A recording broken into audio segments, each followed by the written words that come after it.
Morning, folks. It's Bob out here at Serenity Hill in the shower. I just got finished underneath the house. I was crawling under there, finalizing my shower drain connection and the connections for my vent lines. So, barring any disaster, I don't have to crawl back up underneath there again. So that'll be nice because it's not fun crawling under the house. I had one of my viewers ask a question, and I really appreciate that, about how did you waterproof your shower? Now, I didn't take much video on doing the shower, so I had to do a sketch, but I'll just kind of give you a little overview. The floor down here is it's actually a little higher than what I had originally intended, but that's because of the waterproofing that I had to do. And so I did up a little sketch, and we'll see how that sketch works out to explain this. And I also, each of the products that I'll be mentioning that I used here, I put links in the description. Now, these links are at Menards. That's where I happen to buy these things. But if you don't have a Menards nearby, you can find these same materials at Home Depot, at Lowe's. And if you don't have one of those available, probably a local, any kind of building supply place would have them. And if worst comes to worst, you can always go on Amazon and order them. So this is the sketch, and I'll try to walk through this, and hopefully this helps you understand what I did to waterproof my shower. All right, so first of all, what I've got down here for the flooring is Advantech OSB. And Advantech, the advantage of that is it's a water resistant. It can actually withstand being submerged in water for several days, months, whatever, without it degrading it. So I spent the extra and put that all over the house, but you'd especially want something like that in the bathroom. That way, if you do get a leak, it's not going to tear it up. Now, the drain piece for it is basically a three-piece deal. First piece it's got is a flange, as you can see here, that bolts down that screws down to the floor, to the subfloor itself. Once you've got that screwed in place, then you put a layer of sand mix, and you have to slope it. Now, you want at least 1/4 inch per foot of slope, so that you're towards your drain, so that water isn't going to stand. It'll drain off. And in order to do that,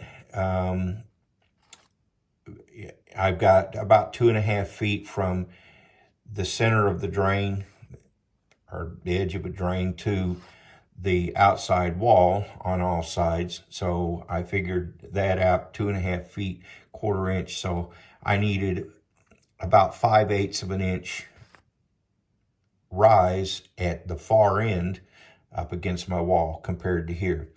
And this drain has a little flange in it. I measured how high that flange was. That way, kind of that sand mix. They also make what they call a bedding mortar. It costs about 3 times as much. They didn't have any in stock, but you can also use a sand mix.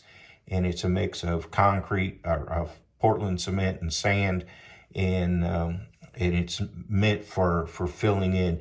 And you mix it kind of dry. You don't make it real wet. You mix it fairly dry, so you can spoon it in, and it won't try to flow to level itself out. It'll maintain its level. So you put that layer of sand mix in there, and then you compact it down with a 2x4, screed it, make sure you've got your right angle. And what I did is I just attached my phone with a little level deal on it. I forget the degree it ended up being in order to have the height that I needed. But then I could just look at that to make sure that I had the right angle all around. And that's important because that establishes your what they call a pre-slope. And that goes all the way out to the edges of a shower. Now, of course, you have to have your cement board off to do this. So need to do that. And then there's an Oatey PVC shower liner membrane. Now this is a solid piece that lays on the floor in your shower. And I'll show you on the back side here. That lays on the floor on the shower, and it has to go up the wall. It has to go up your wall studs. It has to go up at least 6 inches. That's by code, and that goes underneath your cement board. Now, what I did to make sure I had a good connection here is I took some 2x6. This is the wall stud here. And I took some 2x6 and I blocked behind it so that I had a good surface for this membrane to rest against. Because once you get it in place, you have to staple it up at the top to hold it in place. And then once you've got that membrane down, you just cut like an X or in it, and then stuff it down inside this first flange that you put on. And then there's another flange that goes on, and that actually bolts on to this, to the first one that you put in. It bolts down. And before you put your shower liner down, there's a little ring in this bottom one. You put a layer of silicone, and then you put your shower pan liner down, get it in place, and cut your hole. Get it all laid out. Just cut your hole. I just made an X and stuffed the extra down inside. And then this flange goes on. And so that plastic liner is trapped behind it. The beauty of this is there's a little gap between the flange and the PVC liner. And it's actually got little holes in it. So that on your top layer, before you put your drain on, if you get any leakage there, this is rocks in here, small little rocks, it'll drain down through those rocks, through those weep holes, and down into your drain where your drain line is attached in. So if you do get any leakage, in theory, on your top level, in theory, it'll go down through your drain and down into your sewer line instead of out on your floor. Now, once you got that flange bolted in place, then there's gravel that goes on top and the final piece of the drain, and it's threaded. And what you do is you have to calculate, okay, how thick you want this layer to be, and then what kind of spacing you need so that your tile can fit flush with your drain, because you don't want your tile either above or below the drain. And then you put your final bed of the sand mix down there to bed it in. And so now you've got that waterproof, you got the waterproof OSB, you've got a layer of sand mix, you've got a PVC or thick PVC membrane that's a solid one-piece deal.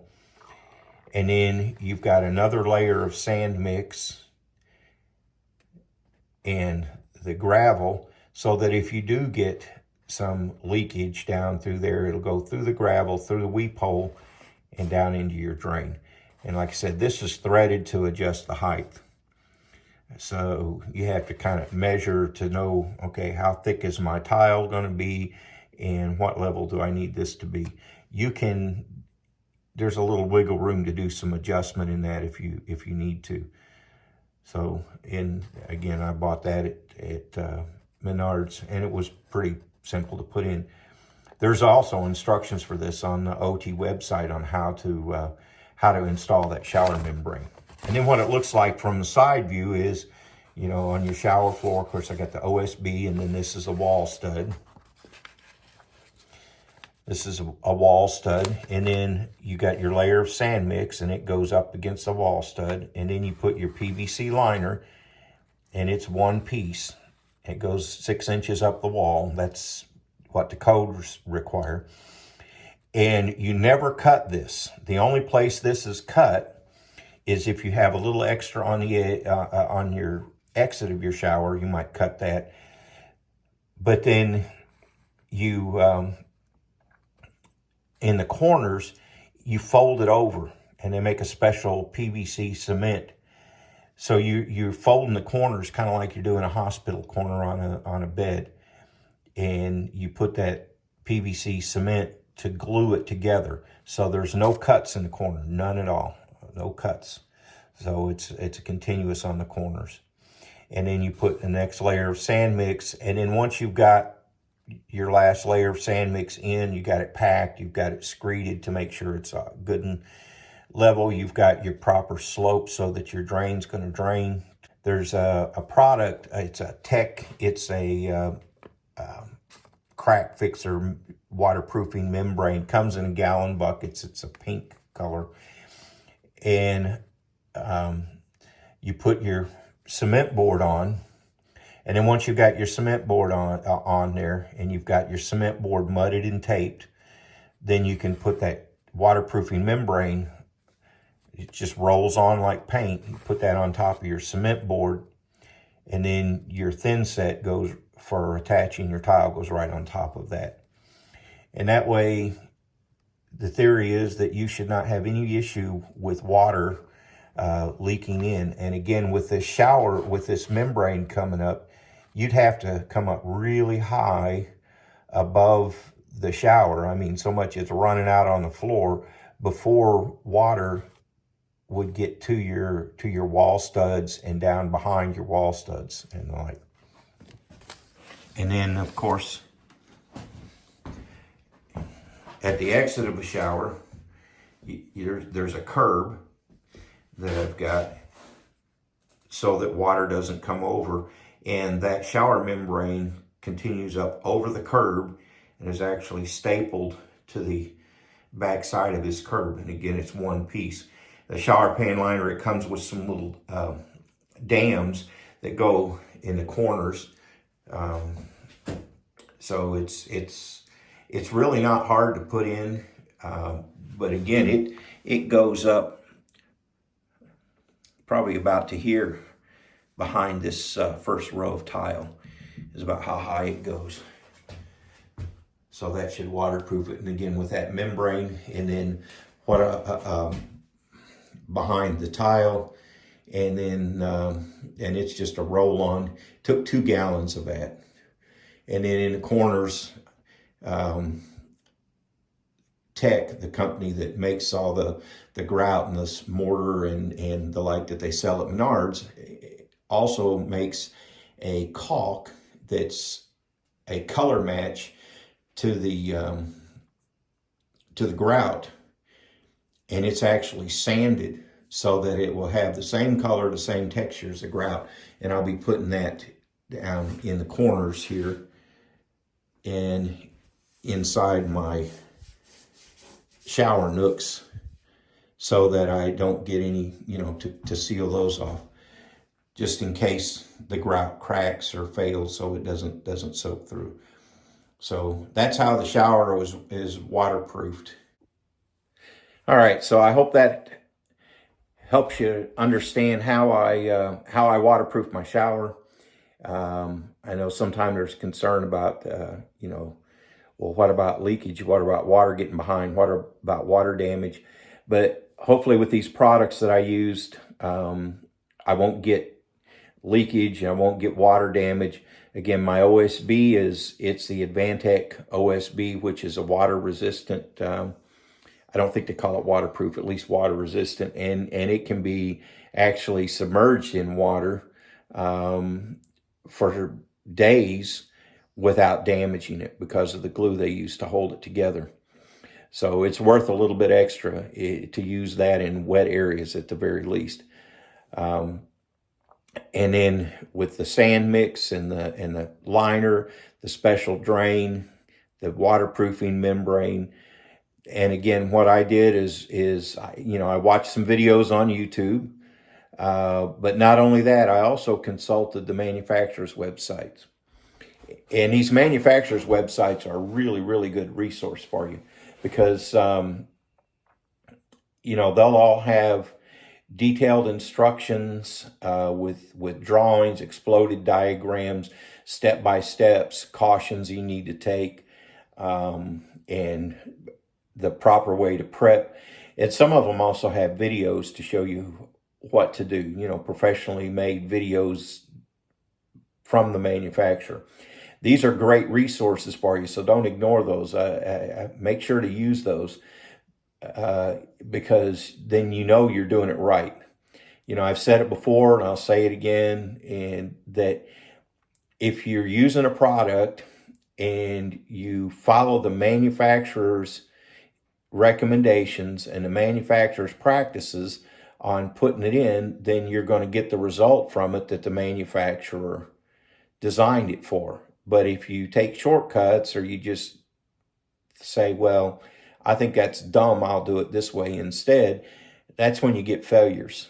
And you don't want to have a failure on your shower pan and on your shower and end up with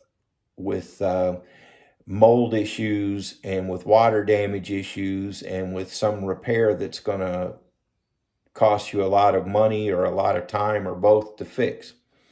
So again, I did it by the way the manufacturer said to use their product, so I should have good success with that.